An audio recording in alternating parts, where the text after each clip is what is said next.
setiap musibah. Menampilkan hikmah di balik setiap musibah.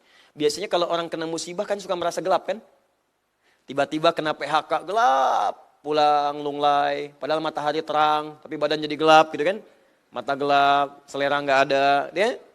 Baik.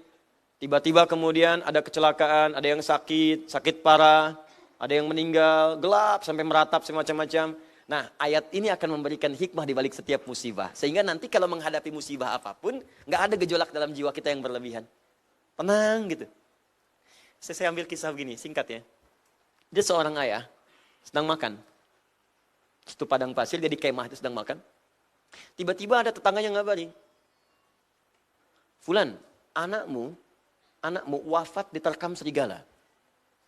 Dia katakan, inna lillahi wa inna ilaihi raji'un. Makan lagi. Nggak percaya tetangganya, ini bapak apa bukan deh? Fulan, anakmu wafat diterkam serigala. Inna lillahi wa inna ilaihi raji'un. Makan lagi.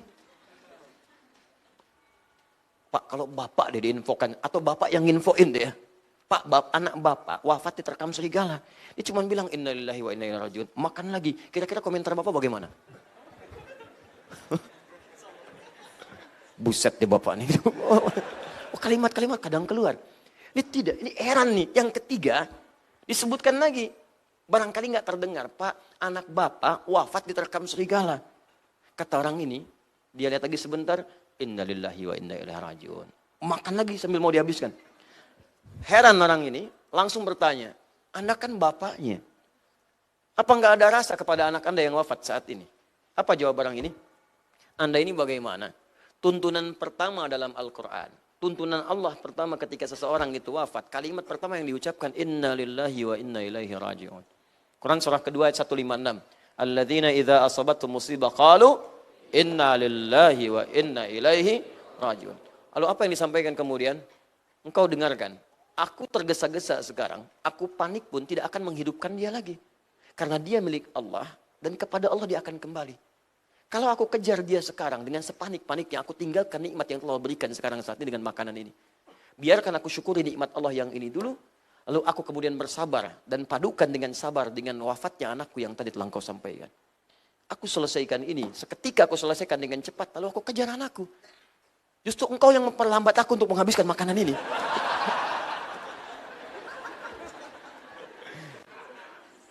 Selesai, datang diurus anaknya, selesai. Ya, dan dia, Masya Allah dia mandikan, dia kafani, dia sholatkan, selesai semuanya. Tapi yang paling dahsyat, itu nggak ada gejolak berlebihan di hati. Sedih iya, nangis pasti. Ada rasa sedih itu biasa normal sama manusia. Nabi Muhammad SAW ditinggal Sayyidah Khadijah Al-Kubra radhiyallahu ta'ala anha. Bersedih, menangis. Bahkan disebut dalam mimpi, Khadijah, Khadijah, Khadijah. Sampai kata Sayyidah Aisyah, seperti apa sih Sayyidah Khadijah itu? Ya sampai engkau selalu menyebutnya. Gak pernah engkau sebut Aisyah, Aisyah, tapi Khadijah, Khadijah. Maksud Sayyidah Aisyah itu ingin meniru keutamaan Sayyidah Aisyah, Khadijah. Sehingga ingin disebut kemudian hari. Awas jangan dengarkan orang liberal. Yang bersumber dari orientalis. Yang memecah belah kita. Tuh Aisyah sang pencemburu. Aisyah perusak dan sebagainya. Awas hati-hati kalimat itu. Dia belokkan kepada makna yang jauh. Sayyidah Aisyah pintar, cerdas. Ingin meniru bagaimana kemuliaan Sayyidah Khadijah sampai disebut oleh Nabi SAW. Bertanya pada Nabi. Itu jadi wajar, tangisan itu wajar biasa. Ya, ada seorang mujahid ingin berjihad, anaknya sakit. Sakit. Sampai dia berniat, apa saya urungkan dulu untuk pergi. Kata istrinya, biarkan aku yang merawat, engkau pergi berjihad.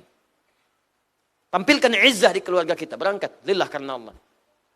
Ternyata setelah berjihad itu di perjalanan, dia berjihad dalam proses meninggal anaknya. Ini kisah nyata, begitu pulang lagi, ya dia bertanya pertama kali datang, Assalamualaikum. Pertama kali pertanyaannya kepada istrinya, mana anak kita? Istrinya, Masya Allah, ini luar biasa Bu, perempuan seperti ini. Demi Allah, kalau ada perempuan seperti ini, aman kehidupan di rumah tangga. Tenang. Dia sudah mandi, sudah bersih, sudah beres, sudah makanan semua. Sayang, kamu kan baru datang. Anak kita tuh sedang tenang beristirahat. Sudah, ayo. Mandi dulu. Mandi. Sarapan dulu. Makan dulu. Udah makan, yuk kita istirahat. Anak kita bagaimana? Tenang saja, dia sedang tenang beristirahat. Setelah kemudian duduk, berdua, ngobrol di kamar. Istrinya bertanya, sayang, kalau ada seorang dititipin amanah tuh. Terus datang pemiliknya pengen ngambil, tiba-tiba dia marah, gak mau nyerahkan. Bagaimana hukumnya? Suami yang baru pulang jihad, semangat dan tahu hukum, langsung mengatakan dengan kalimat yang kencang. Gak boleh, haram hukumnya. Kalau sudah diambil, ya sudah kan dia pemiliknya.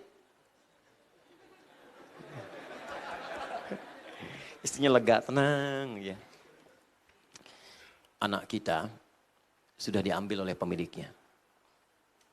Yang diamanahkan kepada kita untuk merawatnya. Maka suaminya cuma diam, air matanya mengalir. Lalu kalimat di lisannya terucap dengan lirih. Inna lillahi wa inna ilaihi rajiun. Kemudian menyadari bahwa setiap yang ada di kita itu titipan. Anak kita itu titipan. Anak ibu tadi yang lucu-lucu itu titipan. Dan suatu saat titipan itu akan diambil. Dan kita akan dimintai pertanggungjawaban.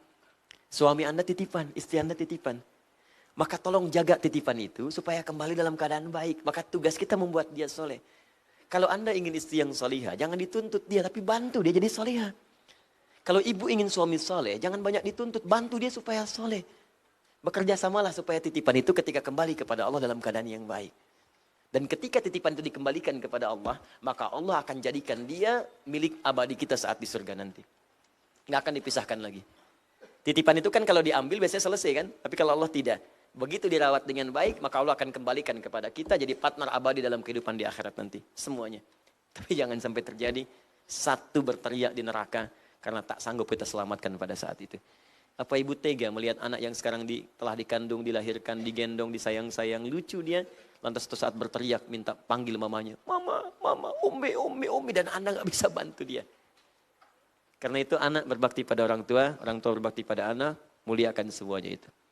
Insya Allah berikan kemuliaan pada kita semua. Ya. Baik, nah nanti kalau sudah seperti tadi itu, belajar. Di surat An-Nur itu ada bimbingan. Di setiap kita dapat bimbingan itu, nanti ada musibah, kita tenang aja. Ada PHK, ada ini, ada macet. Jadi yang terlihat semuanya baik.